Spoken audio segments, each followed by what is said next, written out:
Welcome guys. So tonight's video for tomorrow's class is an in-depth study of war communism and its comparison to the NEP, the new economic policy. So war communism was the Russian economic system from 1918 to 1921, just to recap what we did in our last lesson. It was introduced by Lenin to combat the economic problems brought on by the Civil War. And it was a combination of emergency measures and socialist dogma. So it was a response to Lenin recognizing that the Bolsheviks were not yet able to take over the whole economic system in Russia. On June 28, 1918, a decree was passed that ended all forms of private capitalism. War communism had 6 principles. Production should be run by the state. State control was to be granted over the labour of every citizen. The state should produce everything under its own undertakings, so it tried to control the activity of millions. Extreme capitalism was introduced. The state attempted to become the sole distributor as well as the sole producer, and war communism attempted to abolish money as a means of exchange. So in looking at some of the thinking of war communism, the socialist perspective, that of the official CPSU, the Communist Party of the Soviet Union, believed that war communism was introduced in order to meet the challenges of the Civil War, i.e. through supplying the Red Army and industry with the necessary food and goods to continue the struggle. War communism was only to be temporary. All of these measures, which were necessitated by the exceptionally difficult conditions of national defence and bore a temporary character, were entirely known as war communism.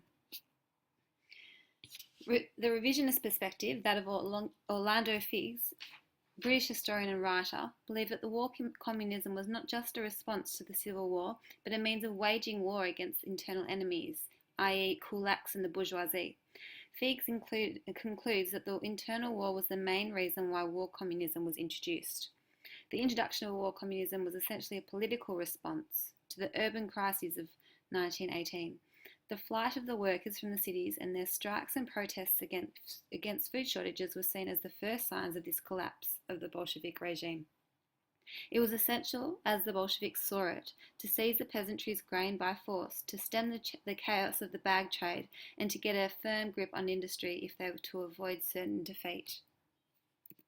So in comparison, the NEP was introduced to replace the failed policy of war communism.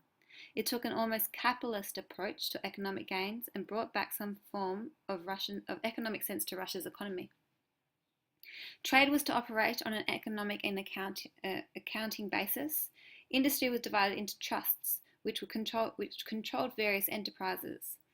Limits were initially placed on firms, however, after 1922 these were dropped off and profit making became the main aim of those in industry. No industry was obligated to supply the state, and communists had to learn how to trade. Unemployment began to grow and money was made by exporting goods that could not be sold in Russia. A stable currency was also needed, and it was believed that this could not be based on the old ruble currency once associated with the old regime. Chevronnets, Chervonets, were introduced in July 1922, and by 1923 the paper ruble was worthless, and the chevronet became the sole currency by February 1924. The NEP also brought back the incentive to produce, and it transformed agriculture. So with regards to thoughts on the NEP, the socialist perspective was that of the CPSU, who believed that the NEP was a temporary retreat on economic policy before returning to the harsh economic policies of the war communism kind. It was this kind of temporary retreat that Lenin effected by the NEP. Reporting to the Fourth Congress of the Communist International on the reasons that prompted the introduction of the NEP, Lenin plainly said, "In our economic offensives we ran too far ahead. We did not provide ourselves with an adequate base, and so it was necessary to make a temporary retreat to a secure rear." Western liberal perspectives, that of S. Cohen, writing in Buchanan and the Bolshevik Revolution, stated that Lenin believed that war communism was discredited and that the NEP would be the basis of the Soviet policy for many years to come. But he tried to legitimize the NEP by stating that it had been adopted seriously and for a long time. And the revisionist perspective, that of Orlando Figes, saw that eventually Lenin saw the NEP not as a temporary policy but as a means of achieving socialism, for only Lenin believed the existence of the market and private trade was necessary for socialism to survive. As Lenin saw it, the NEP was more than a temporary concession to the market in order to get the country back on its feet. But in the main, he saw the market, regulated by the state and gradually socialised through cooperatives, as the only way to socialism. So in tomorrow's class, you'll be consolidating your knowledge on these two topics. Using your textbook, your video notes, historiography, and the above websites, you're going to present a comparative table using the following headings for each of the two topics: aims, features, reasons for the end, and effects on Russian economy and society.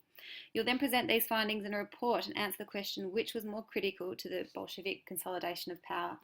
So what I'd like you to do tonight is just draw up a quick little table with those 4 headings, and what you can take from this video, add them in, and then we'll continue finishing it off in class tomorrow.